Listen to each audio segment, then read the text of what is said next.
고린도전서 14장 20절에서 40절까지의 말씀입니다. 그 중에서 26절의 말씀까지만 봉독하도록 하겠습니다. 고린도전서 14장 20절에서 26절까지의 말씀 저와 함께 한 절씩 교독하시겠습니다. 형제들아, 지혜에는 아이가 되지 말고 악에는 어린 아이가 되라. 지혜에는 장성한 사람이 되라.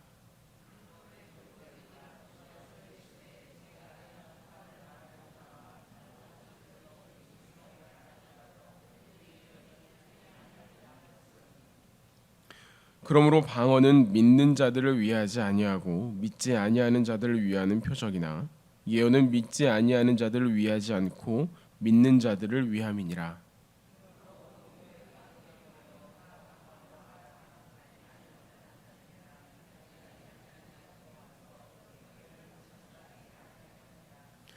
그러나 다 예언을 하면 믿지 아니하는 자들이나 알지 못하는 자들이 들어와서 모든 사람에게 책망을 들으며 모든 사람에게 판단을 받고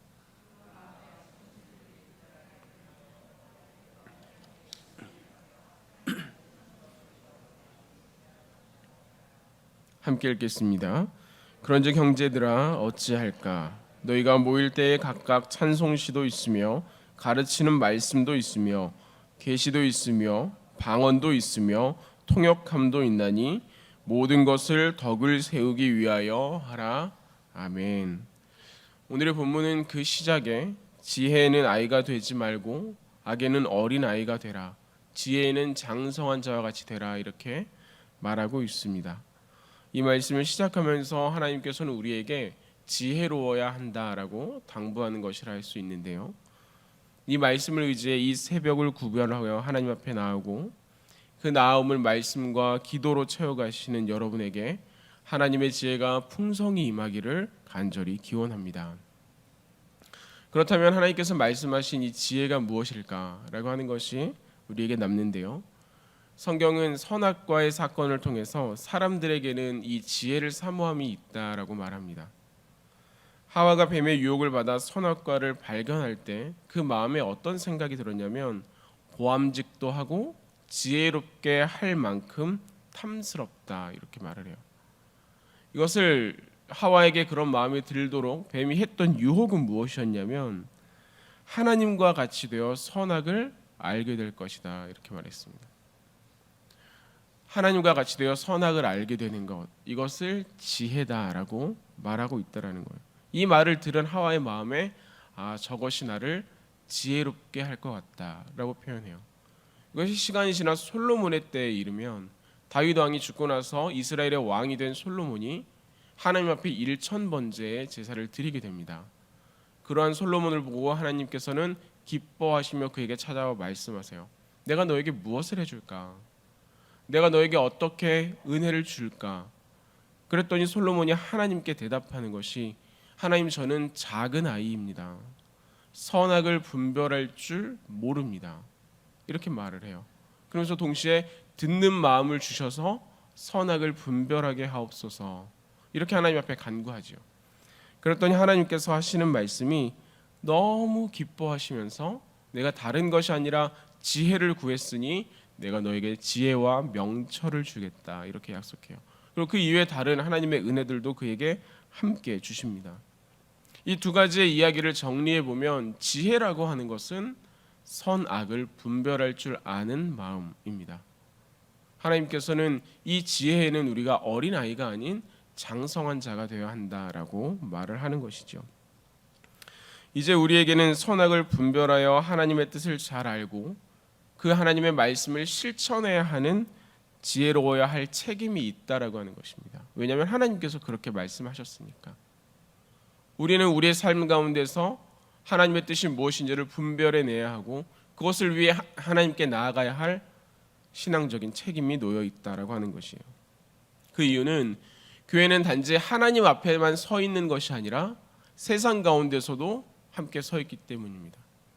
교회가 하나님을 잃어버리면 더 이상 교회가 아니게 되고, 교회가 세상을 잃어버리면 교회가 세워져 있는 목적을 상실하게 됩니다. 그러니 교회는 하나님 앞에서도 세상 앞에서도 지혜로운 모습으로 서 있어야 하는데 그것이 선악을 분별하여 거룩하게 서는 지혜라고 하는 것입니다. 그러나 오늘 본문 가운데 우리가 살펴본 고린도 교회는 자신들의 은사 사용함에 있어서 그것에 너무 몰두한 나머지 세상에 관한 관심을 잃어버렸을 뿐만 아니라 그 사용에 있어서도 무분별함으로 하나님 앞에서의 질서도 어그러졌습니다.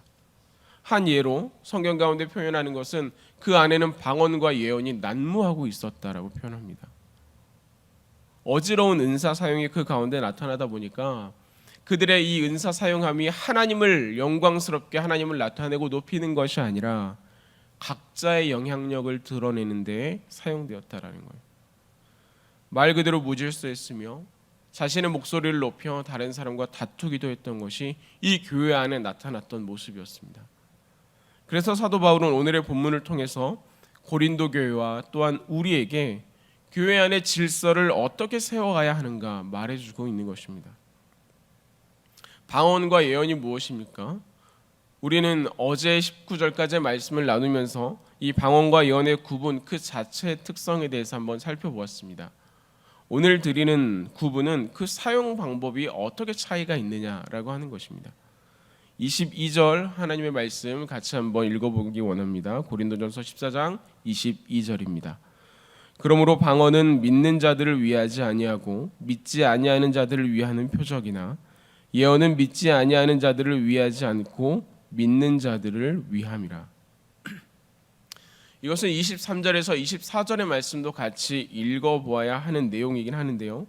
정리해보면 방언으로 기도한다라고 하는 것은 믿지 않는 사람이 계속해서 믿지 않는 자리에 놓이게 하는 것입니다.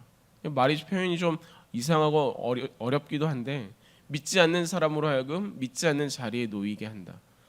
그래서 우리가 이곳 안에서 함께 다 방언으로 기도하고 있다면 그 가운데 믿지 않는 사람이나 잘 알지 못하는 사람이 들어와서 볼 때 이게 무엇이냐 이렇게 반응한다는 거예요. 이 사람들이 미친 것이 아니냐. 제 표현이 좀 과격하게 들리겠지만 성경에 나와 있는 표현을 그대로 사용한 것입니다.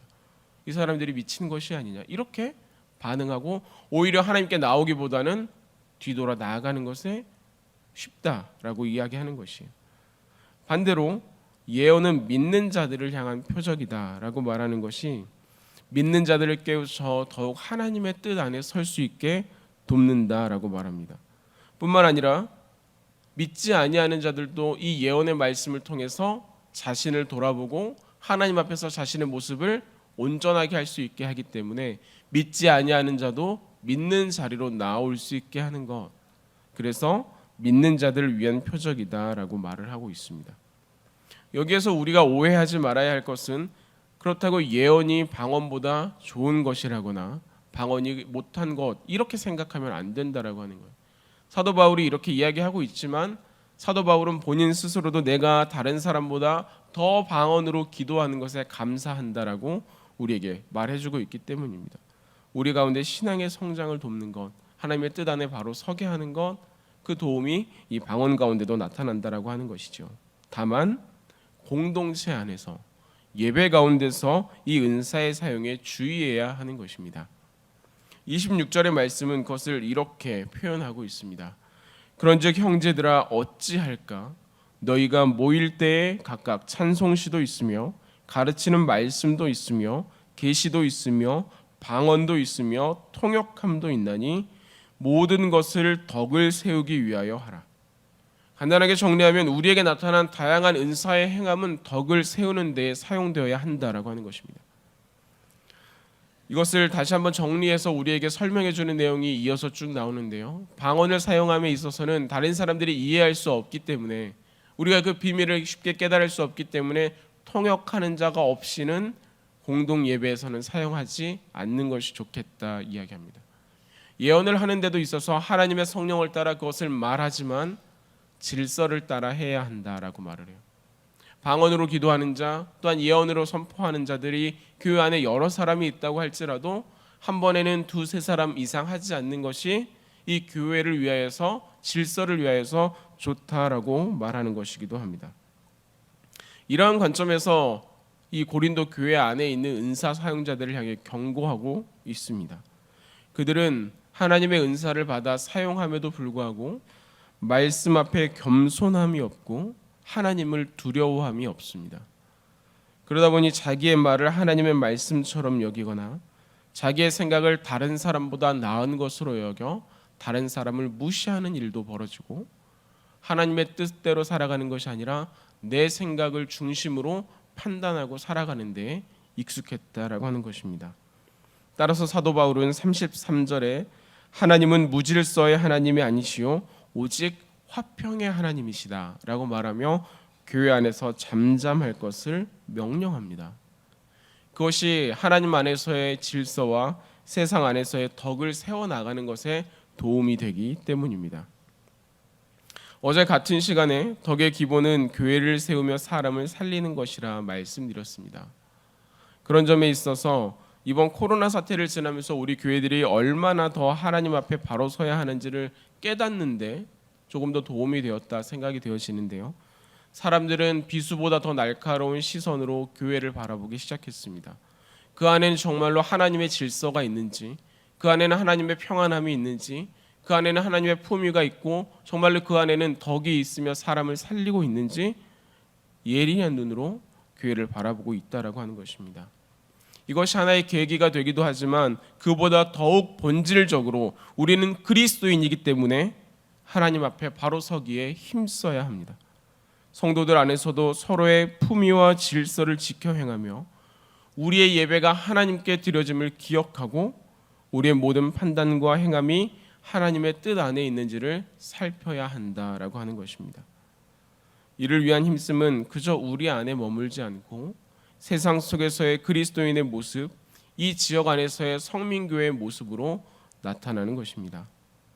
그러니 오늘을 살아감에 있어서 하나님 앞에서와 사람 앞에서 그리스도인 다움을 잃지 않고 품위와 질서를 지키며 악한 것에서는 어린아이와 같되 지혜는 장성한 자와 같이 될 수 있도록 우리가 함께 구하는 이 시간이 되기를 바라며, 또한 그 안에 하나님의 풍성한 지혜가 구하는 모든 이들 가운데 임하기를 주님의 이름으로 기원합니다.